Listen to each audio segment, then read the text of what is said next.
Welcome to Season 2, Episode 2 of the Inclusive Chronicles Tips and Tricks for Inclusion in Alberta. My name is Kelsey Bagnall, and I will be your host for today's episode. During today's episode, I am fortunate to welcome Landry and Joshua. Both Landry and Joshua are RVS learning specialists. During today's episode, we will dive into the exciting topic of assessment and inclusion.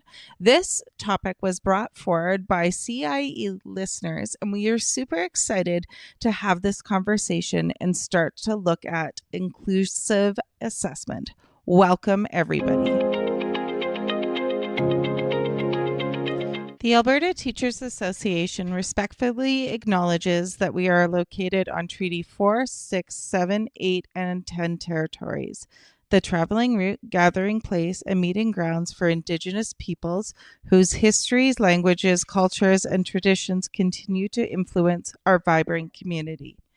We are grateful for the traditional knowledge keepers and elders who are still with us today and for those that have gone before us. We recognize the land as an act of reconciliation and gratitude to those whose territory we reside on or are visiting. Welcome to Season 2, Episode 2 of the Inclusive Chronicles, Tips and Tricks for Inclusion in Alberta. My name is Kelsey Bagnall, and I will be our host for today's episode. I am very excited to introduce our two guests on today's episode, Landry and Joshua. So I'm going to pass over the mic to Landry to do a quick introduction, and then we'll pass it off to Joshua. Hello, my name is Landry Forand. I'm a teacher at Rockview Schools right now and a learning specialist working through K to 12. And my passions are in numeracy, assessment, and I love thinking classrooms. So you'll see me, if you see me teaching, you'll see me standing up with the students and being collaborative with them. Thanks, Landry. And thanks for having us both. I am really excited for our conversation. Inclusive education is my jam. I'm also a learning specialist working with Landry. I focus on English as additional language learning support. And I'm doing a doctorate in inclusion and equity, diversity right now, just because I love inclusion. Amazing. Thanks, Joshua. I just learned something new about you. I've worked with you for a couple of years and I didn't know you were doing a doctorate. I knew you were doing grad work, but I didn't know you were doing doctorate. So congratulations. And that's lots of funness. So we can definitely lean into some of your research as we move forward. So thank you both, Joshua and Landry, for being with us today. So today's episode, we are going to talk about assessment and assessment ways of assessing that help to be more inclusive of all of our learners in our classrooms. The way this came about is the three of us might have a shared passion for assessment, but our shared passion comes from different lenses. And one of the things that came from our CIE members is there was a request for some information and professional development on assessment as related to parts of the new curriculum from an inclusive lens. And while the new curriculum is currently just kindergarten to grade 6. We didn't want to leave out our 7 to 12 members in our conversations because although the new curriculum for those levels isn't written down, I don't know where they are in the new curriculum for that, to be frank and honest, but it's important that we have these conversations based off the curriculum that we currently have in place, pre-K to grade 12. So today we are going to just have a conversation and have fun talking about the different ideas that we have when it comes to assessment and inclusion.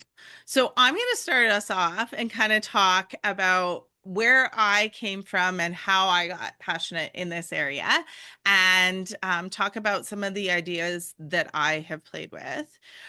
So for me, assessment is a passion because as a parent, I often get feedback from my children's teachers. And although I work in this world, I don't always understand what their teachers are trying to tell me about how my kids are actually doing.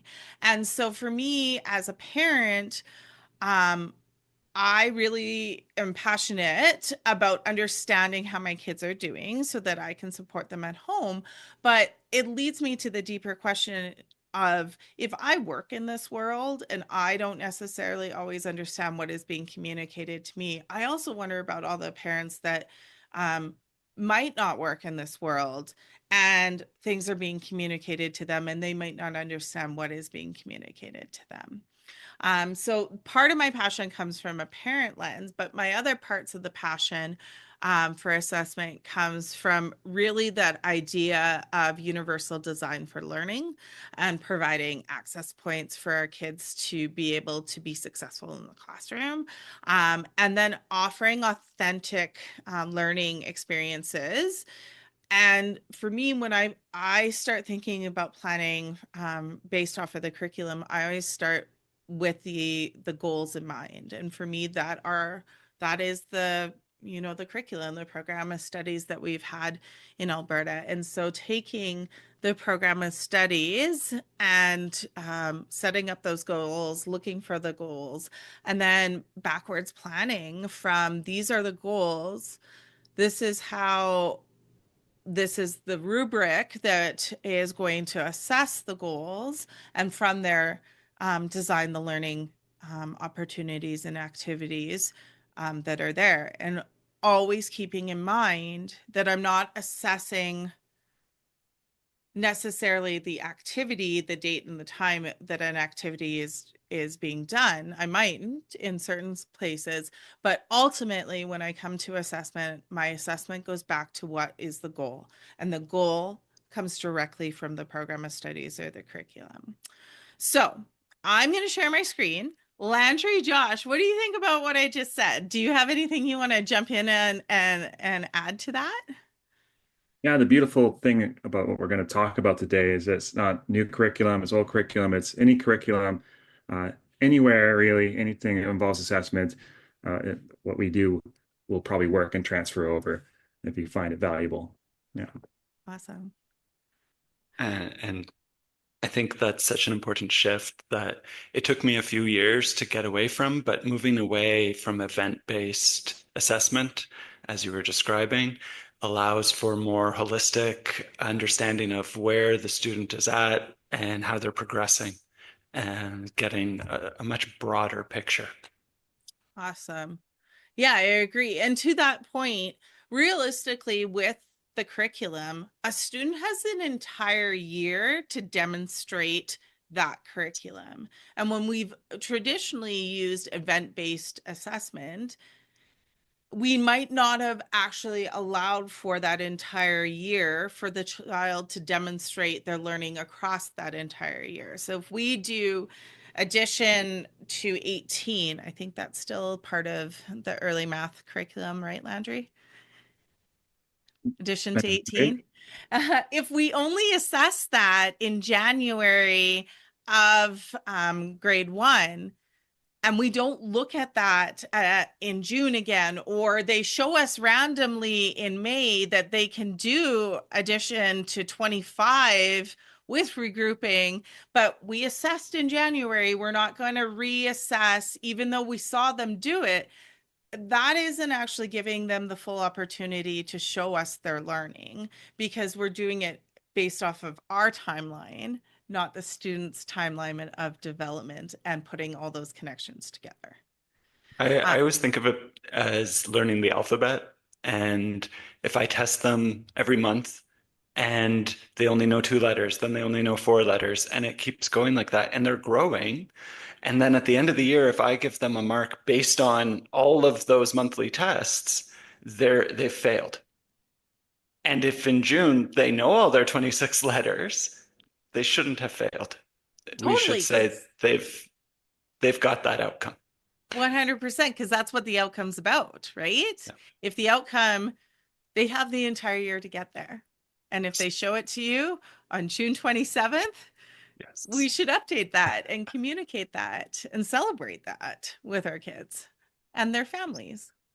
Yeah. So I'm going to show you, I'm going to share my screen. So for our listeners that are listening, in audio means just know that I am sharing my screen and our YouTube feed will show what I am sharing. But I will try my very best to describe it verbally on what I'm sharing. So 1 second, share and under 1 minute. All right. So I am pulling up here just something that I've been playing with. And Joshua and Landry know that I've been playing with the curriculum, mostly at the grade 1 level, because that is the curriculum, well, the old curriculum, but the grade level that I came from prior to coming to the education center as a learning specialist. So I've been playing with the new grade 1 curriculum and taking the new curriculum and looking for those goals. And using those goals to create an additive scaffold within uh, the the rubric. And to Joshua's point about the alphabet example, they might show you one thing in September, but in June they might show you a completely different thing. That's across all of the curriculum that we have. So on my screen currently is a sample science rubric that I've played with. And so it's looking at the guiding question from grade 1 science is how can properties of an object be altered? And then the learning outcome is students analyze properties of objects and investigate how they can be changed. And the rubric I have set up as a 5-point rubric, partly because the school division that I work for uses a 5-point. With that being said, in this rubric, it doesn't use the descriptive terms that my school board has chosen to use. So these are just some descriptor terms at the top. So the 5-point rubric being 1 kind of at the beginning level and 5 at that exemplary level with 2, 3, and 4 in between. And what I really truly believe about assessment, to Joshua's point about the alphabet, is having additive model of complexity. So at 1, we might have a more simple understanding of the concept, but we still have an understanding of the concept. And then at 2, the complexity of our understanding gets a little bit broader and a little bit deeper.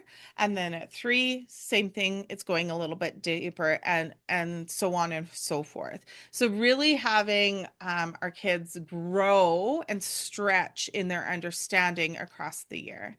And so for me, when I start playing with rubrics, that's what I'm trying to do with assessment. And for me, when I start with doing assessment, I'm also very passionate about play-based education.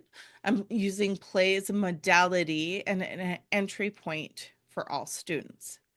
And so for me, when I start to think about assessment and having a rubric, my rubric isn't perfect by any stretch of the way means, and it could definitely be improved if I were to collaborate with some other minds on how wording and all of those things. So this is not an exemplary rubric. This is just my first thought process on additive complexity. So I want to say that for the people that are looking at my rubric on YouTube, just knowing that it isn't perfect, It isn't exemplary. It's the first rendition, and it could definitely be improved. But it's the idea of additive complexity and giving people and our students a chance to dig deeper as the year goes on. And that they might be really passionate about a special interest, such as like Pokemon or something, and they show you that a Pokemon um, has different properties, and it might not have been the example that you set up in the classroom, but they tell you all the different properties of the 8 different Pokemon that they're really passionate about. It still shows that they're understanding that there's different properties of an object and or of different objects. And so the idea for me is really looking at the students and when they come to us and share their passions and their interests and really actively listening, but also really knowing my curriculum and my rubric and being like, oh, that was a really great example of this. I need to go back and make a note of that on my rubric and update things based off of what the kids just told me. Because just because it wasn't on my timeline or my pre-planned activity doesn't mean that the student doesn't understand the curricular outcome. I need to reflect that, oh, that was a great example of the curricular outcome and share that with the family and the student. So for me, when I start planning, I always start with a basic rubric that I've made. It will morph as time goes on. When I collaborate with others and as I go along, but I start with that rubric, those goals in mind. And then for me, I really take those goals in mind and start thinking about how I develop learning opportunities with multiple access points for students to be able to show what they know.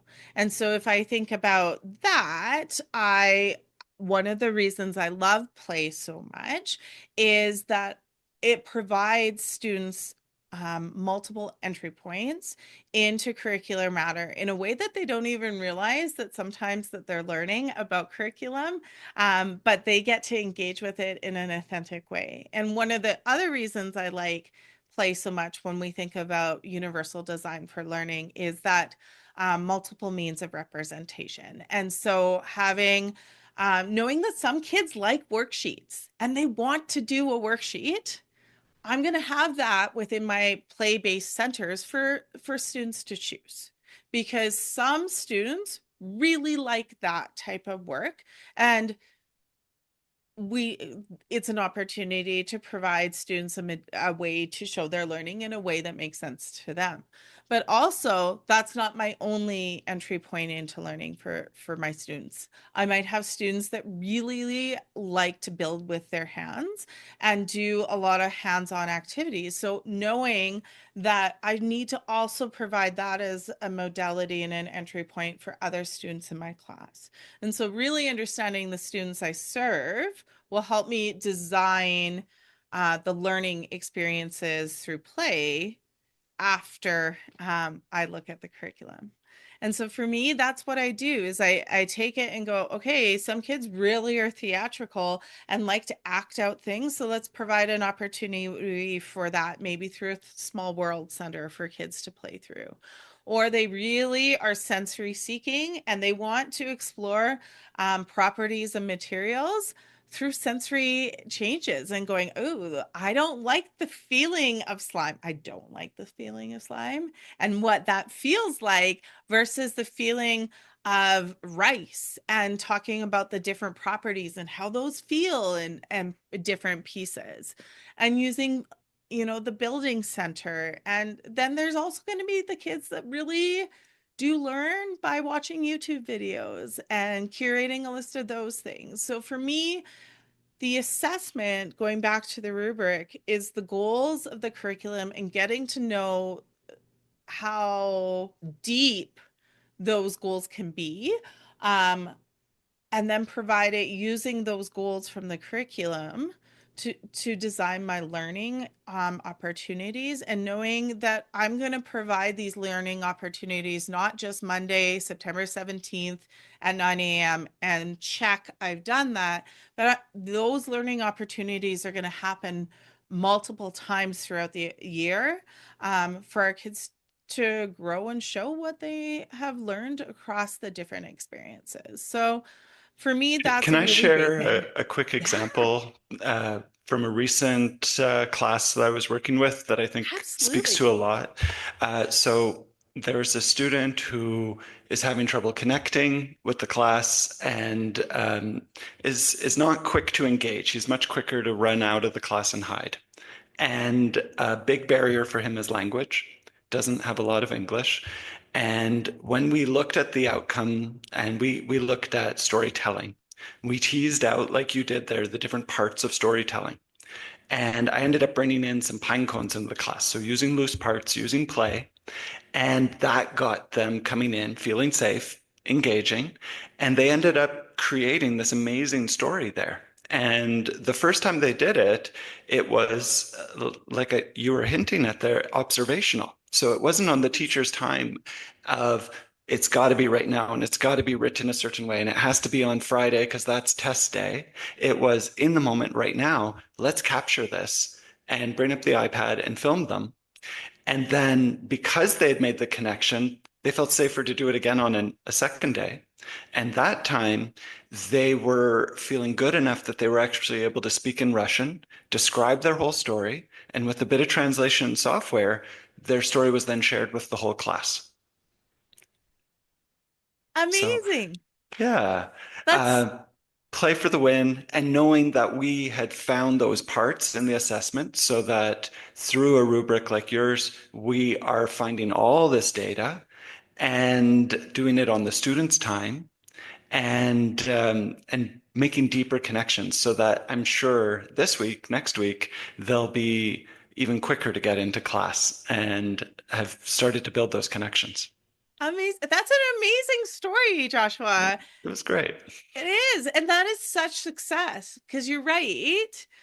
If they find that piece in through the pine cones, loose parts, whatever it is, they're gonna and they feel successful through it, they're likely gonna take the risk again. Yeah. And like you said, they don't even know they're learning and working. They might feel like this is a little play break. Yes. So true. And I think you just brought up something that I didn't do a great job of, but I know Landry will, is talking about triangulated assessment and the idea that product is not the only way that we assess our kids. And if we are only assessing through a product, um, we're we're missing kids and what they know. And so I think this might be a great jumping off point for Landry to talk about some of his ideas because he's got great ideas. Okay. Yeah, I want to like assessments kind of really, it's a weird thing. It influences our behaviors quite a bit. I was at Walmart the other day, and I was purchasing an item, and then the selection comes up at the end. It's like, how was your experience? 1 to 5 stars. And I didn't select it. I just started walking away. And then an employee came and kind of like squeezed in between me and the machine, selected 5, and walked away. Where did that behavior come from? And why were they doing that? So this reason for assessment is creating this externally from school. And then school for me, as a student with ADHD growing up in a very traditional settings, I did not enjoy it. And it was a very difficult process for me. And marks in assessment consistently kept telling me that I was not a good learner and I was not good at math and I was not good at science. And it took a very strong shift in my in how I think about learning before I started enjoying learning again. And that happened in a more independent school in high school. But assessment can be really beneficial too. So this morning I was doing my workouts and I'm tracking and I'm marking my progress. And this progress over time is very motivating. And it's very cool to see my journey over a long period of time. And there's reasons behind that that we're going to be talking about. So I want to pull up my own little PowerPoint here, but I'm going to be very descriptive about what we're talking about as well for those listening. Awesome. Thanks, Landry. Right. So I'm going to pretend I'm in a middle school doing a classic old school assessment. We did a rational numbers test. This is a classic. You got it right, you got it wrong, multiple choice maybe. There's 27 questions, and the students gets 17 questions right out of 20. I guess I got 28 on here, 28. And then I put a mark down on it, maybe. I hand it back to them. They get 61%. And we all pause and we stare at this sheet. And what happens next? Well, a student might just crumple it up. They're upset. Maybe they will take a look at it and be like, 61, cool. I'm going to work harder, I guess. What we want is we want to figure out what the next move is for the students. We want to figure out what it's telling them. We want to figure out where to go. And this mark is not actually providing much information. And if I communicate this to parents, it's also not providing much information. And as a teacher, well, I got 61% average in my class. That's also not providing much information. So we got to break it down. So if I take that same event and I break it down into some criteria, kind of like what you had, and I use a 3-point criteria in this case. So on the rows here, I have my criteria where it's adding fractions and a criteria for multiplying fractions and criteria for dividing fractions. And I broke up my assessment this way, or my feedback and how I'm doing my check marks and X's. And the students can see where their check marks are accumulating. But then even in columns, I make things from, like, I'm using a Peter Liliendahl's mild, medium, spicy right now, where the first column is mild, second column is medium, third column is spicy, and the students can see the progression of difficulty on the tasks they were doing during this assessment. And if we take a look at it, a student can very quickly figure out, oh, I'm struggling with dividing fractions.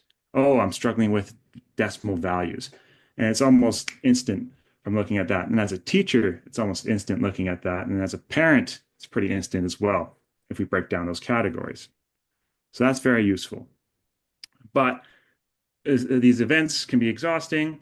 There's better ways to assess than just events, but we could do this with events. We could break it down.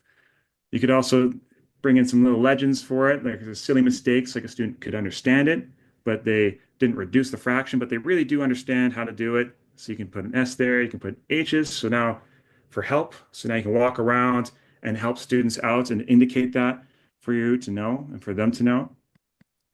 And I'm going to move past assigning a mark because we can get quantitative with it, but we'll talk about quantitative criteria. So if we build something like this is for nature of light in science. Same thing on It's a rubric for our listeners to know, kind of thing. Yeah, and there's language between, like, a rubric could be specific to an event. There's also proficiency scales that a lot of outcome-based educators talk about, where it's an ongoing progression of learning over time. It looks just like a rubric, but you can go back to it over and over again. I like to call these learning maps because I get a little more descriptive about specifics on the outcome. And same thing, you've got the rows breaking down the criteria. So I took nature of light in grade 8 and put into history, how light works, optical devices, nature of light, and then going across my columns here, I have my developing, competent, distinguished. And that language changes depending on the context of your district, depending on the classroom, depending on the teacher. I am using a 3-category system. Gutsky will say anything less than 5 is great. O'Connor will say anything less than 7 indicators is great. It all depends on your preferences.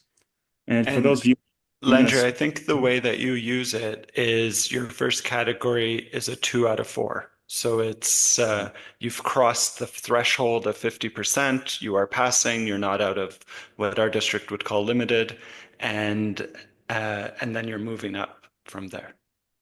quantifying it, which we'll talk about, you can quantify any kind of proficiency scale or rubric or learning map. I'll share that. But as soon as you access the map or get onto the first column there, you want to be at half of what your final column is going to be. Because you want to be past, you're showing progression of understanding or entering the grade level. I'm going to speed through some of these. For those looking, you can just pause, and there's some examples. But I will highlight what I try and do is I use the verb here at the beginning. Think of it like a I can statement with a student. So I can define and share what a community is. And if you think about Bloom's taxonomies for verbs there, the verbs should get more difficult as we progress up towards a spicier level. And then the criteria as well going down should get more difficult. Where at the beginning, we're kind of looking at what is a community, and at the end, it might be like, can you find and describe communities on a map? And I'll show some examples in math right here. This is a one for social. So this is a teacher in grade 9 we worked with where we don't have an English is kind of tough, where breaking down an outcome is difficult because it's such a spectrum of learning. It's hard to break it down into little chunks. What we did is we took a Socratic seminar where this teacher used a Socratic seminar quite frequently, and we created a learning map based off that specific activity that they're going to use over and over again for students to reference from.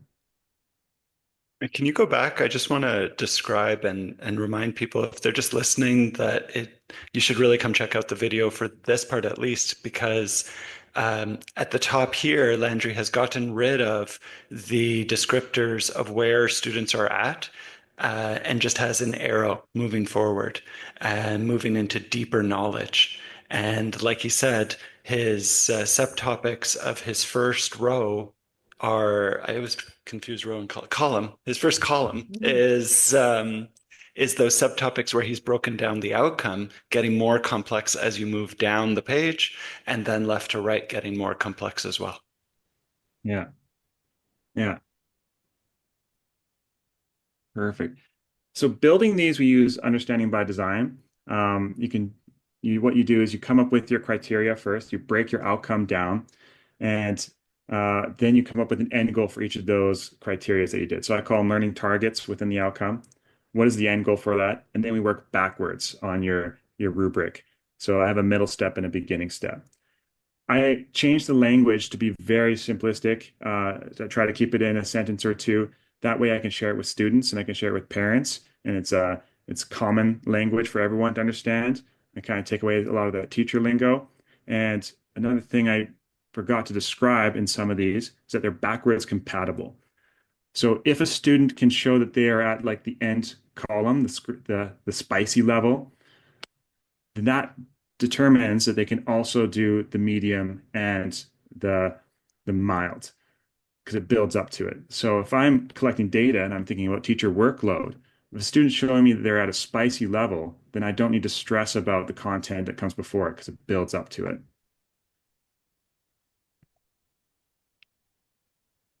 So unlike with your first example where they got 17 out of 27, if those 17 were all in that last column, they'd be getting 100% instead of just the total of the percentage what they did. Yeah. And if you're curious about it at the end, we can go back to that example and then go slower through quantifying it. But I'll also share why sometimes we don't need to necessarily quantify it. Some districts really want percentages, and we can turn any of these into percentages quite easily.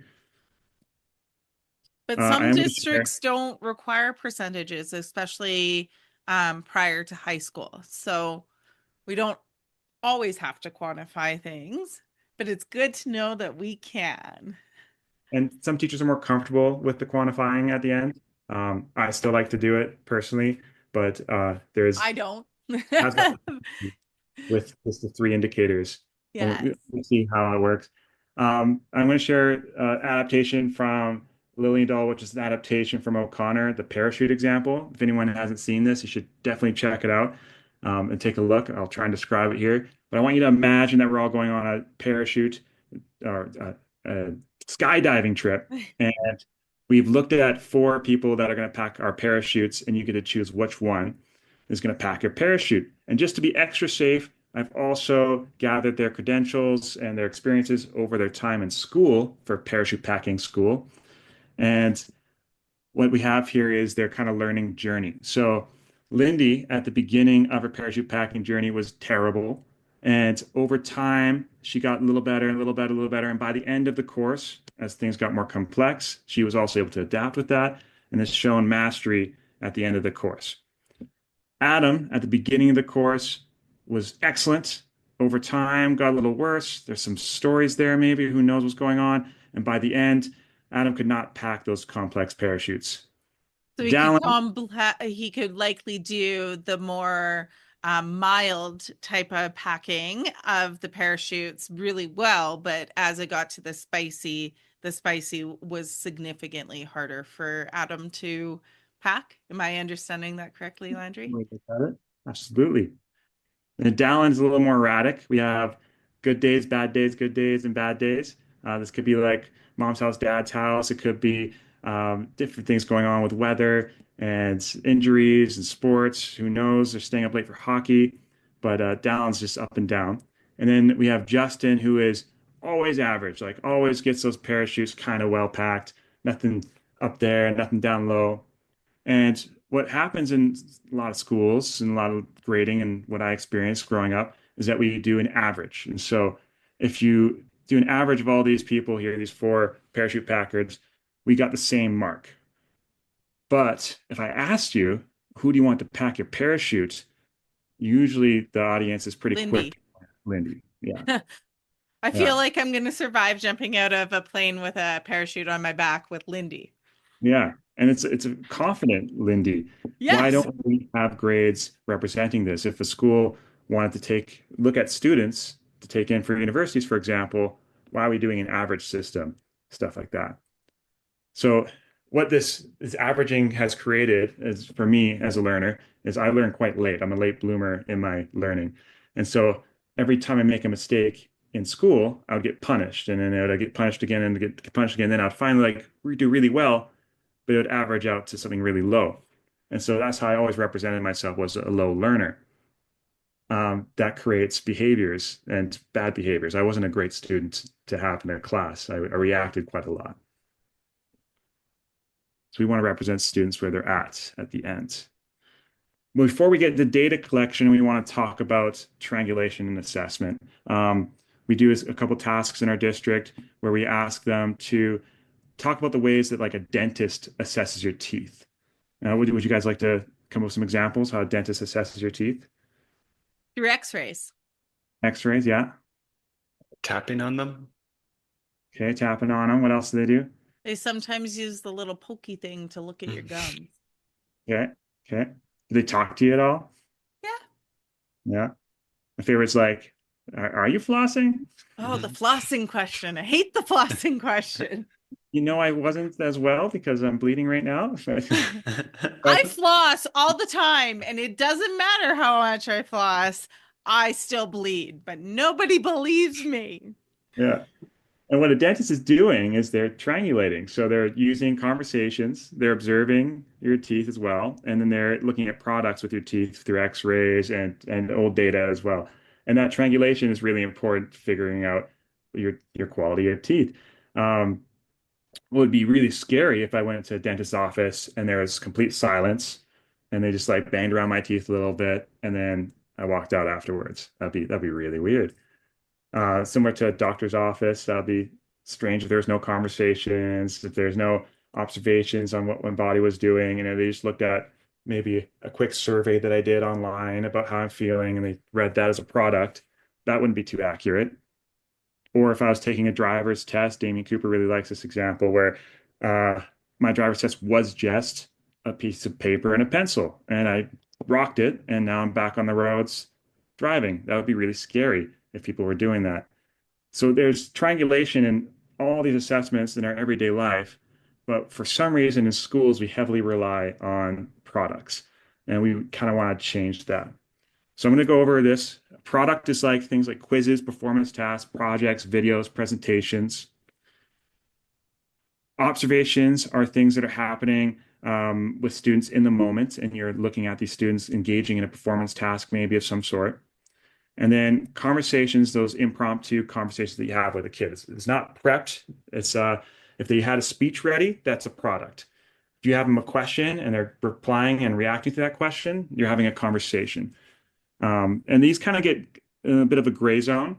Like I like to assess live. So if I was doing a quick quiz with my students, is it a product or is it an observation if I'm assessing it in the moment? So that it could be a little bit of both because a product is something they prepared and it's ready and it's handed into me. Observations in the moment. So I got to really consider how I'm deciding which one's going to be. So we're going to talk about data collection really quickly. What we do is we take our criteria we built, our learning maps or our rubrics, and we're going to create a collection tool with it.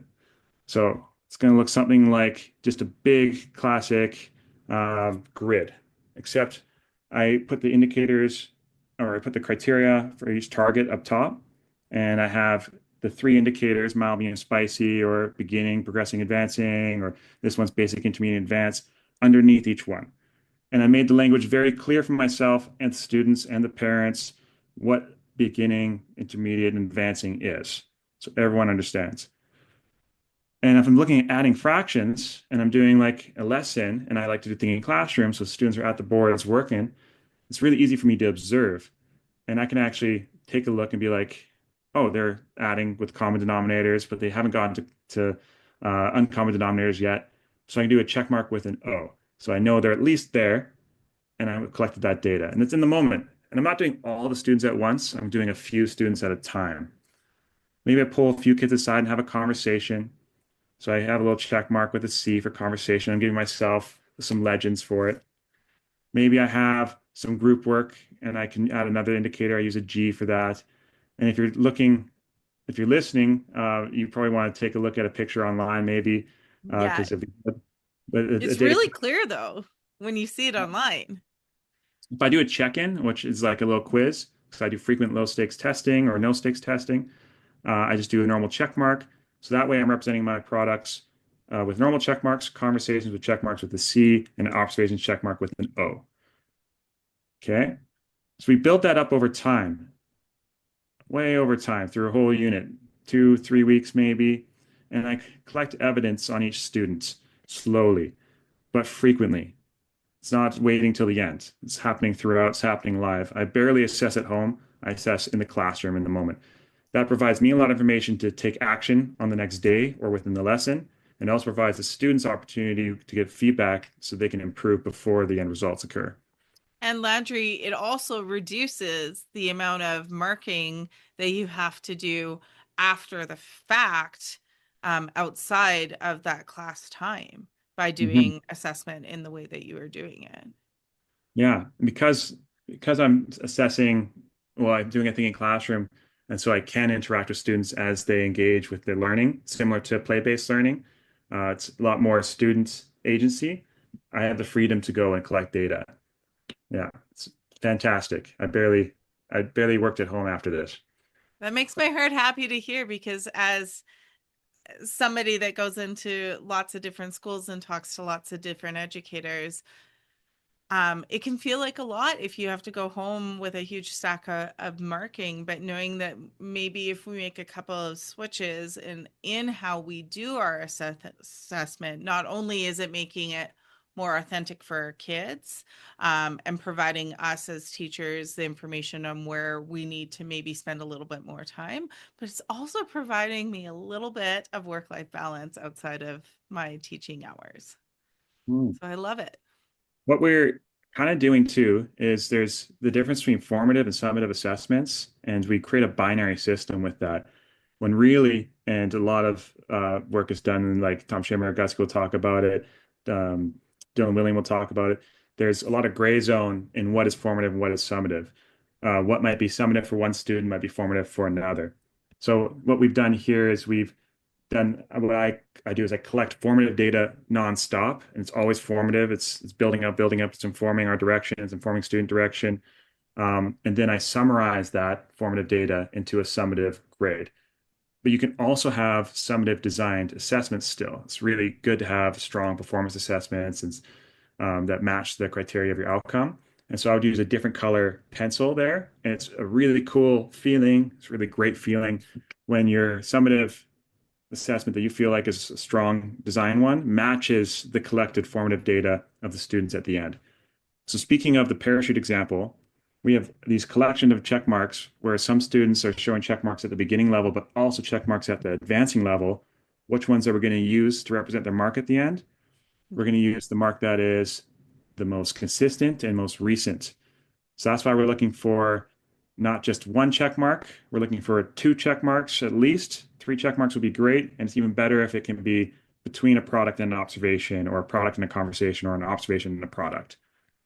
So we triangulating as best we can. And a Uh, check mark being a time that you saw the student achieving that level of understanding, showing their understanding, whether it was through observation, conversation, or product. yeah. And because I designed clear criteria and a very, very strong learning map, maybe, sometimes they're not as strong. You develop it as you learn. Then that way I have my check marks are matching that criteria and they're pretty valid. And it's very likely that with three indicators that I'm going to land a student exactly where they're being represented. If I had 100 indicators, very unlikely it would be correct. And then obviously that effect reduces with less indicators as you go down. Yeah. Awesome. So quantifying this, if you want to look at the slideshow online, what I'm doing is I'm using three indicators. So I'm taking that last spicy level, is now worth 4 points, the medium's worth 3, and the basic's worth 2, making sure that the lowest is half of the highest. So that way, if they enter, they can actually represent that they're passing. So these are students that have done fairly well. Okay. And then here's some other students that may have struggled a bit more, and the feedback is pretty evident. I can look at a student 6, for example, here. Has multiplying dividing fractions, that's where they're struggling. Like it's super instant to see that. Same thing, we can quantify it. And student 8 has a story going on. Like they're maybe a student that doesn't come to school too often, and so they come in, I try to assess them, and the nice thing is I don't have to give them a big quiz or something like that. All of a sudden they come in, oh, you're missing the assessment day. I can actually just have a conversation with them and say, okay, you're not understanding this yet. It might be because you're missing school too much or something's going on. So that would be a story. I wouldn't report a grade there. I would look for more evidence and contact the parents and communicate with the school about that. And look at that, like from an inclusive lens. What I like about that, Landry, is because we are the Council for Inclusive Education with the ATA, is really looking at the underlying unmet needs and knowing that there is likely an unmet need. So attendance might be a barrier right now. So what are the unmet needs in attendance? And we can do those digging pieces as a team to look for those unmet needs to hopefully put the supports in place for them to come to school a little bit more. And then hopefully we'll see the change in marks. But ultimately, it's looking at the whys behind a lot of the things that we do. And I love that the way you're assessing and showing this assessment is looking for that story, digging a little bit deeper. We need to figure out kind of the why, not just they got 25% on the final exam for this unit. All right, Mm-hmm. that's okay. That's what they got. Let's move on. And the lack of evidence that we've collected for this student also tells us that there's a story going on. If there's frequent evidence showing that they don't understand it, another story is happening there too. But this provides us that kind of information. Yeah. So just thinking about how I do it, my classroom is all about collecting evidence nonstop, in the moment, live. And I provide feedback nonstop, in the moment, live. And different types of feedback exist. There's different ways to send it out, which I can talk about later. But practicing learning, and then what I do is I report at the end a final product, waiting till the end. So the students don't actually see a mark until the very end. But that Now, doesn't mean that you haven't given them feedback. You've given them so much feedback throughout the whole learning that although they might not have a final mark until the end of the unit or whatever, it doesn't mean that they know what they're doing. They know where they're successful, and that's because of the feedback that you've been giving mhm. continuously. So I And know, he has the arrows going in and out there. So Yeah. collect evidence, get feedback, and then more evidence. So they get to use that feedback, not just use it to understand their mark. yeah. And then I know need to improve myself in my feedback or my criteria or my communication if a student is surprised at the end with their mark. Yeah. But there's a lot of research showing that if you show marks ongoing between the learning, it reduces their motivation and their emphasis and their motivation to learn, their intrinsic motivation, all that. So at the end is best. types of feedback between the learning, like in person, in the moment. Um, Timely feedback is really important, right? Like a lot of stuff going on there. A whole another podcast for feedback. Yeah. Just going to quickly show what it looks like on a big scale with 30 students. It would look like this for me. I would put some big students' names down on the side, have my subtopics at the top. It fills up over time. Probably have more than these check marks. It's just for showing teachers. And then I can quantify it if I wanted to at the end. Lots of stories here. Even as a teacher, I can see in subtopic 2 here, there's a lot of beginnings and not a lot of mastery. Well, as a teacher, I probably need to improve on subtopic 2. So that's great information. And then reassessing students, I can in the moment have a conversation with a student rather than have a reassessment and focus on one criteria piece and then move it up over time. My power school would be different now than it was, but with the students I had, the families I had, it was very power school is not a good communication tool. So a lot of my communication came in class, in person, and through email and through phone calls. But I would still report, and I would report a grade and just a grade. Um, I advocate that you could create two. So in Power School, I don't do events, as Joshua was talking about earlier. I'm doing a data gathering system. So I just report a single outcome and I make my assignment name that single outcome. Yes, I love that. And then I post the grade at the end. What I would tell teachers to do now is have a second assignment that is about formative data, or maybe keeping the same assignment, but formative information on this outcome. And it would just be comments. The comments would be different for each parent and teacher and student, depending on the needs of the student. So if a parent was like very highly valuing comments online, then I would spend more time putting comments online at Power School versus some students that might be very much in the moment. So I'm kind of diversifying how I give my feedback that's best for the students and reducing my workload where uh, instead of mimicking a copy and paste comment for an event where it's not that effective. So I have my grades posted. There's some stories happening here. And then over time, I can add comments and change the grades because even though I finished the unit maybe in my class, doesn't mean the learning's done. We're going to come back to it. I can upgrade over time. I can talk to students at any time and they want to upgrade their mark. It's fluid. It's a fluid system and it's in one assignment as an outcome. So it's easy for me to change instead of coming up with an algorithm to map it. All right.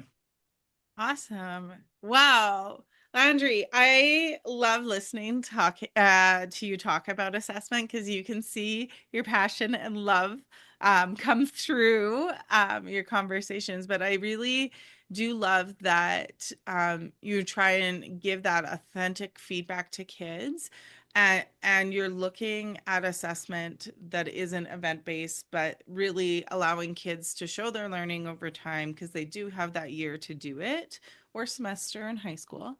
Um, and and it's authentic and it because of the way that you use um the understanding by design and starting with the like what are those goals, you're providing opportunities through the assessment for you to then design um, your instruction and the pieces within the curriculum for multiple entry points for students, which is awesome.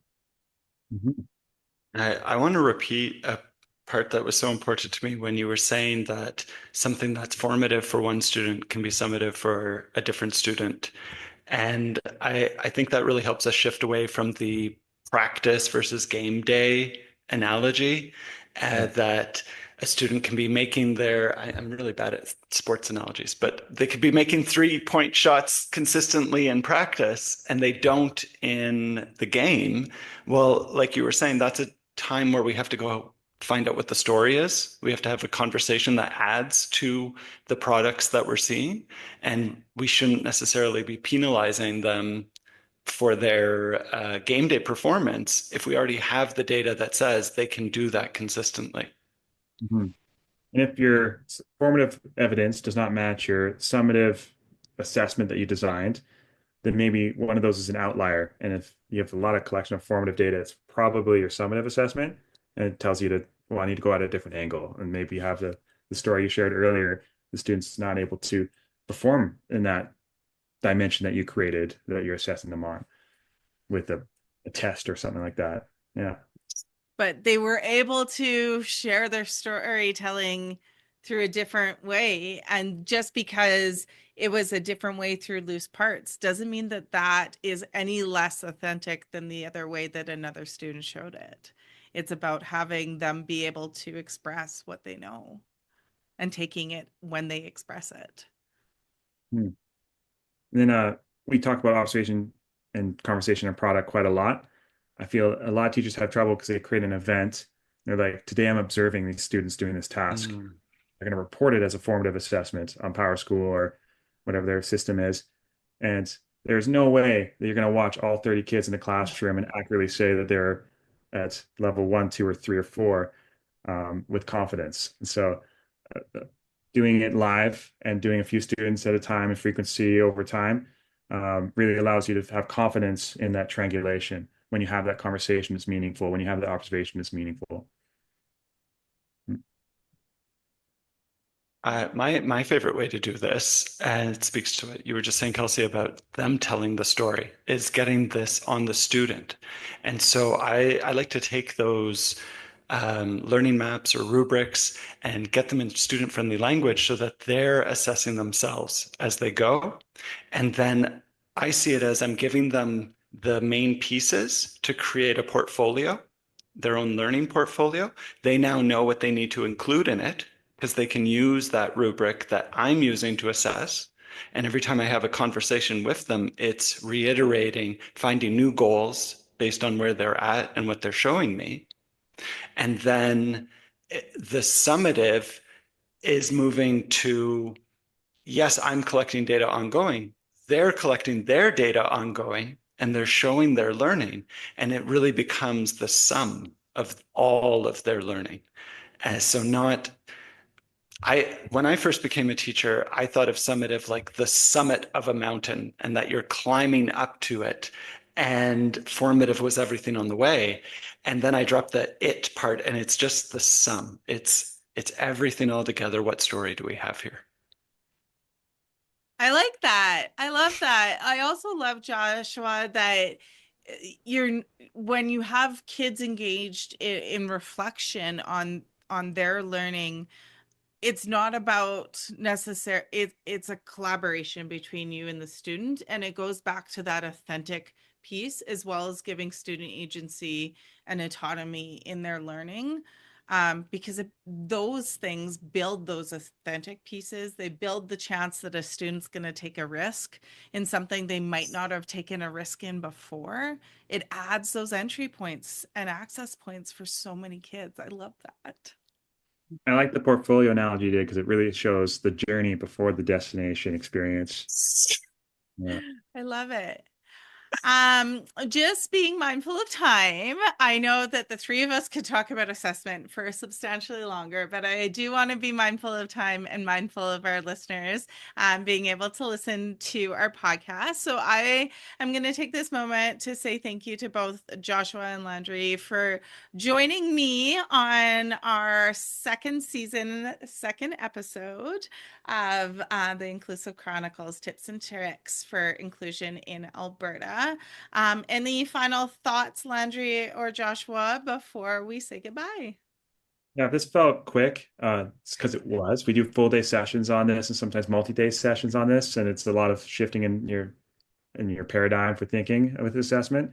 But I think Josh will probably agree with this. If you want to reach out to any of us to collaborate and talk further and develop our practice even further, we would love that. Mine is landryforand@gmail.com would be the way to contact me. Mhm.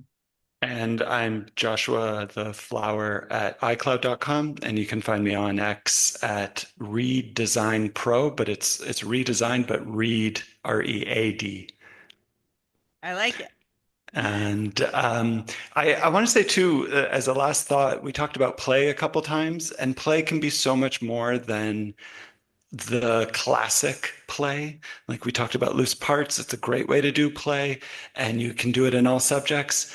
And we talked about building thinking classrooms. That can be a very playful way of learning.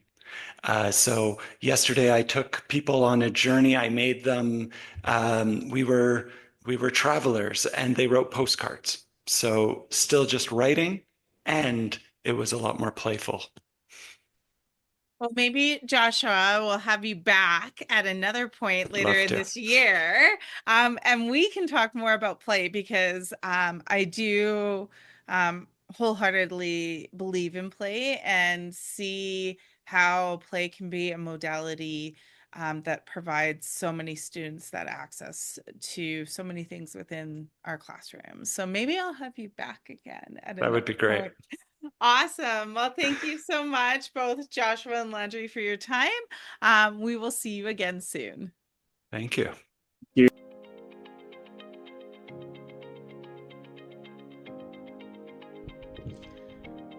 As an organization that promotes and is committed to respecting human rights and ensuring a safe, secure, and healthy environment for all, the Alberta Teachers Association, ATA, works to ensure that those who are present or participating in ATA programs and events are protected from violence and harassment.